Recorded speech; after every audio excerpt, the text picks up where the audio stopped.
नमस्कार। आप सभी का बहुत बहुत स्वागत है हमारे इस विशेष कार्यक्रम अक्षय तृतीया में, और मैं हूं आपके साथ रमन शर्मा। बैसाख मास की शुक्ल पक्ष की तृतीया अर्थात अक्षय तृतीया, इस दिन का सभी को बेसब्री से इंतजार रहता है, क्योंकि ये अनंत शुभ मुहूर्तों को लिए हुए हैं। इस दिन पंचांग देखने की ज़रूरत नहीं पड़ती। शुभ कार्य इस दिन अनंत किए जा सकते हैं, जिसका अनंत गुना फल हमारे शास्त्रों में बताया गया है। किन बातों का ध्यान रखें, कौन कौन सी सावधानियां रखनी है, किस प्रकार हमको खरीदारी करनी है, आदि सभी प्रकार के प्रश्नों के उत्तर देने के लिए हमारे साथ जुड़े हैं प्रोफेसर पुष्पेंद्र कुमार आर्यम जी महाराज। महाराज श्री, आपका बहुत बहुत स्वागत है। बहुत धन्यवाद, बहुत आशीर्वाद, और संस्कार परिवार के सभी दर्शकों को हमारी तरफ से अतिशय मंगल कामनाएं। अक्षय तीज की बहुत शुभाशीष। ओम नमः शिवाय। जी महाराज जी। महाराज जी, अक्षय तृतीया का पावन पर्व है। सबसे पहले तो मैं अपने दर्शकों को संस्कार, सत्संग और शुभ चैनल के माध्यम से अक्षय तृतीया पर्व की बहुत बहुत शुभकामनाएं देना चाहता हूं। अच्छा महाराज जी, आजकल ये भी देखा जाता है कि हर त्योहार दो दो हो गए हैं कि इस तिथि में पूजन करें और ये शुभ मुहूर्त होगा, तो ऐसा प्रचलन बहुत है। अब जैसे कि आप अक्षय तृतीया को ही ले लीजिए, ये 19 तारीख रविवार को भी सुनने में आ रही है और 20 तारीख सोमवार को भी सुनने में आ रही है। तो किस दिन हमको अक्षय तृतीया का ये पर्व मनाना है, 19 तारीख को या 20 तारीख सोमवार को? और ये दो तिथियों का क्या प्रचलन है? इससे पहले भी तो त्योहार मनाए जाते थे। इस पर एक बार गुरुजी आप प्रकाश डालें। रमन, होता क्या है बेटा कि हम जब पंचांग के अनुसार, जो हमारा अपना एक वैदिक और हमारा पुरातन जो सनातनी व्यवस्था है, उन शास्त्रों की दीर्घा में जाते हैं और उस पर दृष्टिपात करते हैं, तो हमें पता चलता है कि विधिवत रूप से तिथियों का क्या महत्व और मुहूर्त की क्या संज्ञाएं होती हैं। तो ऐसी स्थिति में ऐसा नहीं है कि अभी ऐसा हुआ हो। नासा चूंकि चंद्र कैलेंडर के अनुसार चल रहा है, और हमारा जो दिनांक और पंचांग चलता था, चाहे विक्रमादित्य का है चाहे हमारा पुराना पंचांग है, वो हम सौर और सूर्य के अनुसार करते थे गणनाएं, तो प्राय उनमें एक्यूरेसी अधिक होती थी। लेकिन पहले समय से भी तिथियां ऊपर नीचे होती रही हैं। उसको तिथि का चढ़ना कहते हैं, जिसमें हम उत्पन्ना तिथि भी कहते हैं, और बाकी तिथियों के हिसाब से भी होता है कि आरूढ़ तिथि है कि अस्त तिथि है। तो जहाँ तक बात वैशाख शुक्ल तृतीया की है, जो जिसको हम अक्षय तीज, अक्षय तृतीया बोलते हैं, तो ये इस वर्ष की जब हम बात करते हैं तो ये 19 अप्रैल को ही प्रशस्त है। 19 अप्रैल रविवार को ही प्रशस्त है। उसका कारण ये है कि जो पूर्वाह्न व्यापिनी है, अक्षय तृतीया का पर्व उसी में मनाया जाता है। और अगला दिन अगर हम 20 तारीख को चले जाते हैं, तो मैं भी पंचांग देख रहा था, तो उसमें एक मुहूर्त से थोड़ा सा अधिक है, अर्थात वो जो मुहूर्त है त्रिमुहूर्त व्यापिनी नहीं है। तो उसमें हमें इस बात का ध्यान रखना होता है कि तिथि आरूढ़ है कि अस्त है, तो उसी में किए गए फलों की, पुण्यों की प्राप्ति हम अर्जित कर पाते हैं। इसलिए तिथि और मुहूर्त का विशेष ध्यान हम रखते हैं। भगवान परशुराम की जयंती, उनका जो जन्मोत्सव है, उसको भी हम मनाते हैं, तो उस सब को ध्यान में रख करके तिथि को प्रशस्त किया जाता है। तो इस वर्ष हम 19 अप्रैल दिन रविवार को ही अक्षय तीज को मनाएंगे, वही इसका प्रशस्त मुहूर्त बन रहा है। गुरुजी बहुत बहुत धन्यवाद आपका। अब आप दर्शकों देख लीजिए, सुन लीजिए कि 19 अप्रैल दिन रविवार को महाराज श्री ने अक्षय तृतीया तिथि की शुभ तिथि बताई है कि यही तिथि फलदायिनी है। आप 19 तारीख रविवार के दिन ही अक्षय तृतीया का ये पर्व मनाइए। इस दिन भगवान परशुराम का भी जन्मोत्सव मनाया जाता है। माता रेणुका के गर्भ से परशुराम भगवान का अवतरण हुआ है। अच्छा गुरुजी, एक चीज़ और कि जिस प्रकार अक्षय तृतीया आप देखते हैं कि हम सभी की भाई ये अपने आप में विशेष मुहूर्त है, स्वयं सिद्ध मुहूर्त है, तो क्या सिर्फ अक्षय तृतीया ही पूरे साल का एक ऐसा शुभ मुहूर्त है कि जिसमें जो सबसे ज़्यादा एक अलग मानी जाती है, या कोई और भी तिथि है जो इसी के समान फलदायिनी होती है? वर्ष में हमारे हिंदू व्यवस्था के अनुसार, जो हमारे हिंदुत्व का अपना एक सिस्टम है, उसको अगर हम देखते हैं तो कई तिथियां ऐसी होती हैं जिन तिथियों को हम स्वयं सिद्ध या प्रशस्त मुहूर्त की श्रेणी में, शुभ मुहूर्त और सर्वमंगल मुहूर्त की श्रेणी में रखते हैं। उनमें अक्षय तीज वैशाख मास के शुक्ल पक्ष की तृतीया को, वैसे तो प्रत्येक मास के शुक्ल पक्ष की तृतीया तिथि ही अतिशय फलदायी और शुभदायी होती है। प्रत्येक मास के कृष्ण पक्ष की चतुर्थी तिथि, जिसको भगवान गणेश जी का भी हम एक विशेष महत्व रखते हैं, वो भी विशेष फलदायी होती है। लेकिन जहाँ वैशाख शुक्ल पक्ष की बात है तो ये बहुत सारे प्रसंगों के साथ जुड़ी हुई है। और ये चूंकि नववर्ष जो हमारा प्रारंभ होता है हिंदू प्रतिपदा का, उसके 1 महीने बाद ये तिथि लगभग आती है। तो इसमें हम पहली तिथि होने के कारण शुक्ल पक्ष आता है, और उसकी पहली तिथि होने के कारण, जो कि पहली तिथि नवरात्रि में आई तृतीया, उसके ठीक 1 महीने बाद जो तिथि आती है, इसको हम बैसाखी के आसपास होने के कारण फसलें कटती हैं, हमारे घर में धन धान्य आता है, समृद्धि आती है, लोग आभूषण खरीदते हैं, उनके हाथ में पैसा आता है। तो उस सारी चीज़ को ध्यान में रखते हुए इसको हम विशेष श्रेणी में रखते हैं। उन्हीं में एक मुहूर्त हमारा आता है धन त्रयोदशी का भी, जिसमें भगवान धनतेरस की जयंती भी मनाते हैं, और दीपावली से पहले 3 दिन पहले वो आता है। तो ऐसे बहुत सारे मुहूर्त हम अपने हिंदू वांग्मय में देखते हैं। अच्छा महाराज श्री, जैसे आपने बताया कि ये बैसाख मास की तृतीया है, एक कार्तिक में तृतीया आप बता रहे हैं, धन त्रयोदशी भी बता रहे हैं, तो अगर मैं इनका लगभग मेल समझूं तो 3 अंक से आता है, तृतीया, अक्षय तृतीया और जो धन त्रयोदशी, मतलब 3 का समावेश है। अक्सर आप देखते हैं कि लोग ये देखते हैं कि भाई 3 तिगाड़ा काम बिगाड़ा, भाई 3 लोग नहीं जाएंगे, 3 का अंक शुभ नहीं है। तो हम क्यों ऐसा समझते हैं कि 3 का अंक शुभ नहीं है, जबकि तृतीया इतनी शुभ फलदायिनी है, धन त्रयोदशी है, भगवान शिव की जो त्रयोदशी कही गई है, तो ये तो सब चीज़ें शुभ ही फल देती हैं। माँ वैष्णो देवी भी 3 है, ब्रह्मा विष्णु महेश भी 3 है, फिर ऐसा क्यों कि 3 के अंक को सही नहीं समझा जाता? नहीं, ऐसा नहीं है। ये जो विधर्मियों ने जो हमारे हिंदू धर्म के बारे में अच्छा विचार और मत नहीं रखते थे, उन्होंने बहुत खूबसूरती से कहें कि चालाकी से कहें कि एक मैकेनिज्म और एक लाइजनिंग और रैकेटिंग के तहत कुछ शब्द और कुछ धारणाएं ऐसी स्थापित कर दी जिससे हमारी जो चली चलाई और बनी बनी मान्यताएं थी उन्हें हम वो प्रदूषित कर पाएँ, जिसमें हमारी बनी हुई आस्थाओं को किसी प्रकार से डिगा पाएँ। ट्रिनिटी का सिद्धांत तो पूरा विज्ञान भी मानता है, electron, proton, neutron, Brahma Vishnu Mahesh, Mahakali, Mahalakshmi, Mahasaraswati, 3 ही लोक हैं, 3 ही अवस्थाएं हैं, 3 ही गतियां हैं। और जो 13 की बात आपने की वो भी बहुत पुण्य और बहुत फलदायी माना गया है, और 3 भी बहुत अच्छा अंक माना गया है। तो चलिए, अब तक जो भी जातक 3 के अंक को गलत समझते थे कि भाई 3 तिगाड़ा काम बिगाड़ा, 3 लोग नहीं जाएंगे, हमारे पुष्पेंद्र कुमार आर्यम जी महाराज ने इस बात को स्पष्ट कर दिया है कि 3 तिगाड़ा काम बिगाड़ा का आंकड़ा ही गलत है। ऐसा कुछ नहीं है, 3 अंक सबसे ज़्यादा शुभ फलदायी होता है। अच्छा महाराज श्री, अब हम अपने अक्षय तृतीया के पर्व पर ही आते हैं कि ये दिन किन कारणों से श्रेष्ठ कहा गया है, और इस दिन जातक को क्या कुछ ऐसा करना चाहिए कि उसे विशेष फल की प्राप्ति हो। जो भी शुभत्व के कार्य हैं उन सबको करने से पुण्य की प्राप्ति होती है, सुख की प्राप्ति होती है। तो जो भी, जैसे जिसमें दान की चीज़ें हैं, अब इसमें दान की जो व्यवस्थाएं हमारे यहाँ बड़ी, जितनी अनुकूलता, जितनी व्यवस्था वैज्ञानिक ढंग से भारतीय हिंदू धर्म में है, इतनी बाकी धर्मों में नहीं है।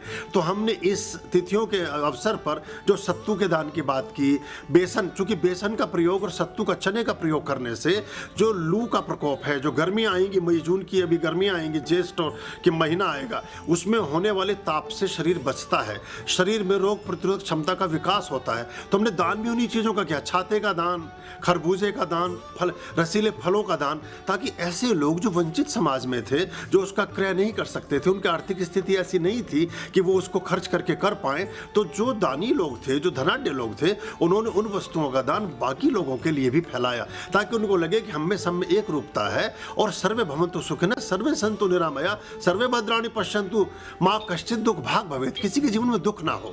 तो हमारा जो मूल मंत्र था सनातन का, उसकी पुनर्प्रतिष्ठा यहाँ होती है कि वो चीज़ें हम लोगों को दें जिसकी उनके जीवन में आवश्यकता है और जो उनके लिए श्रेयस्कर और अच्छी हैं। तो महाराज श्री ने आपको बता दिया है कि इस दिन आपको कौन सी विशेष वस्तुओं का दान करना है जिससे आपको अक्षय फल की प्राप्ति होगी। अच्छा महाराज श्री, मैं कुछ पढ़ रहा था तो मैंने उसमें देखा कि इस शुभ दिन में माता अन्नपूर्णा का प्राकट्य हुआ है, भगवान श्री कृष्ण और सुदामा का भी मिलन हुआ है, और इसी दिन सतयुग का अंत हुआ और त्रेता युग का, द्वापर युग का, कलयुग का जो है प्रारंभ भी इसी तिथि में हुआ है। भगवान परशुराम का जन्मोत्सव भी आपने बताया।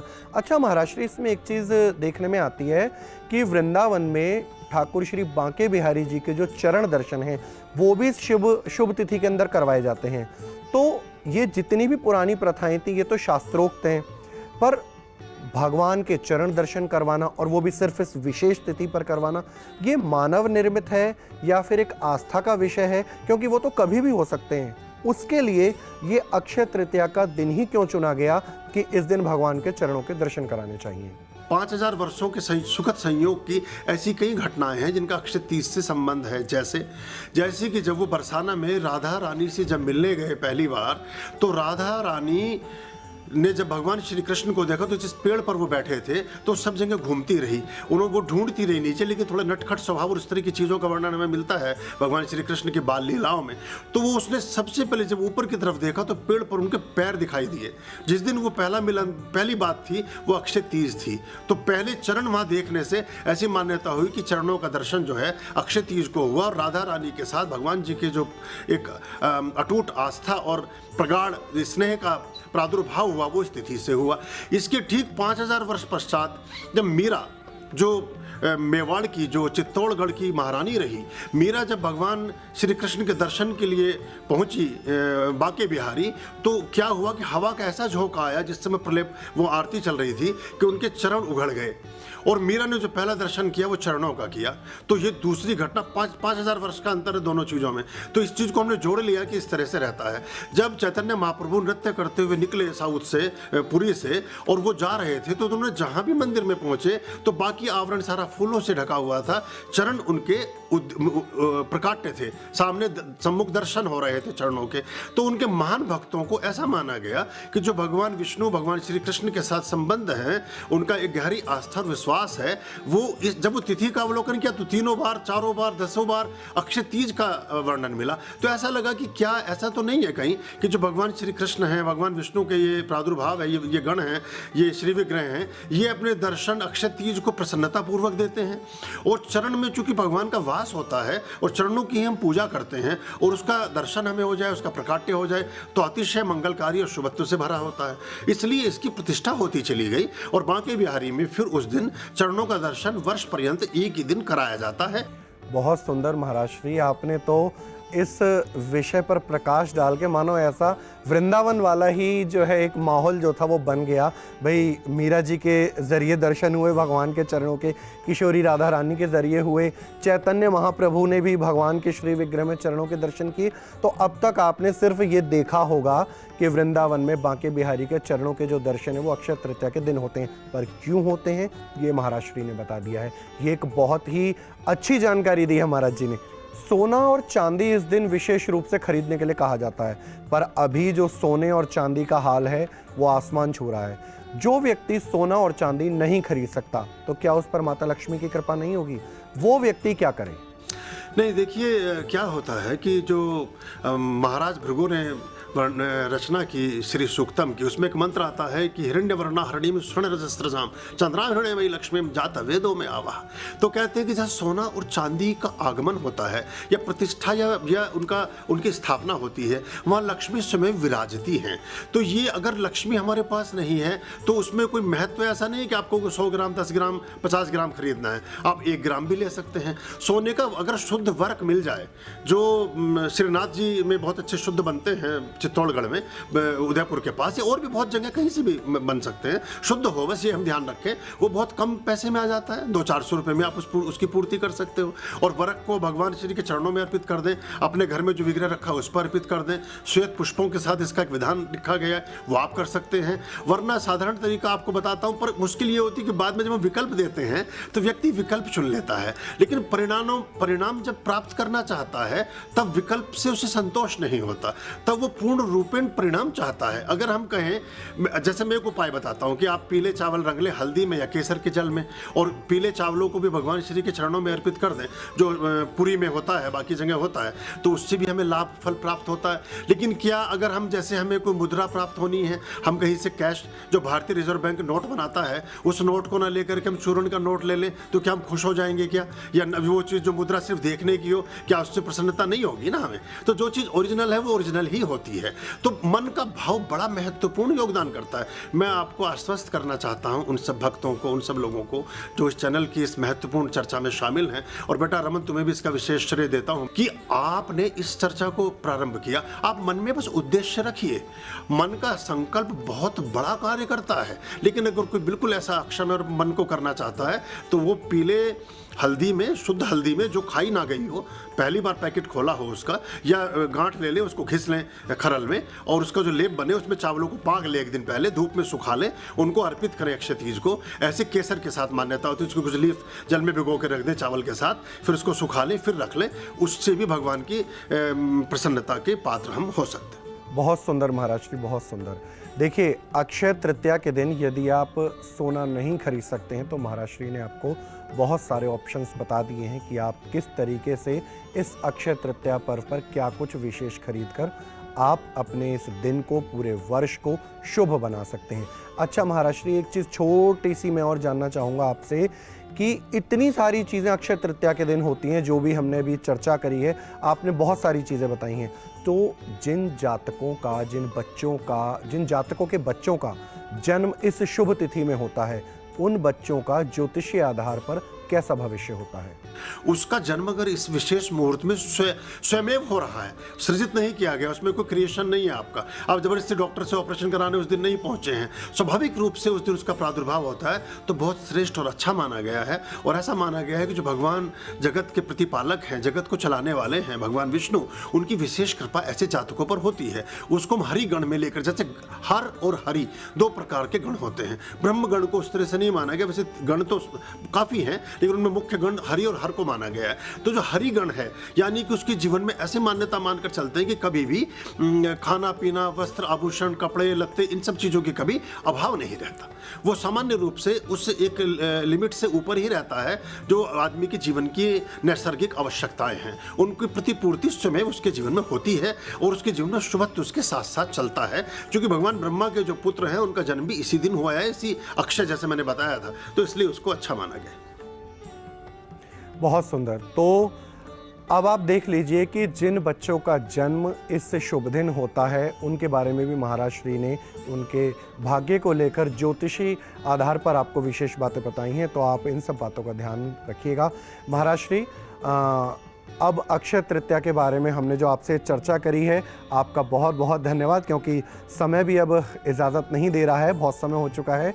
आप हमारे साथ जुड़े, हमारे दर्शकों को इतनी महत्वपूर्ण जानकारी अक्षय तृतीया के पर्व से संबंधित दी।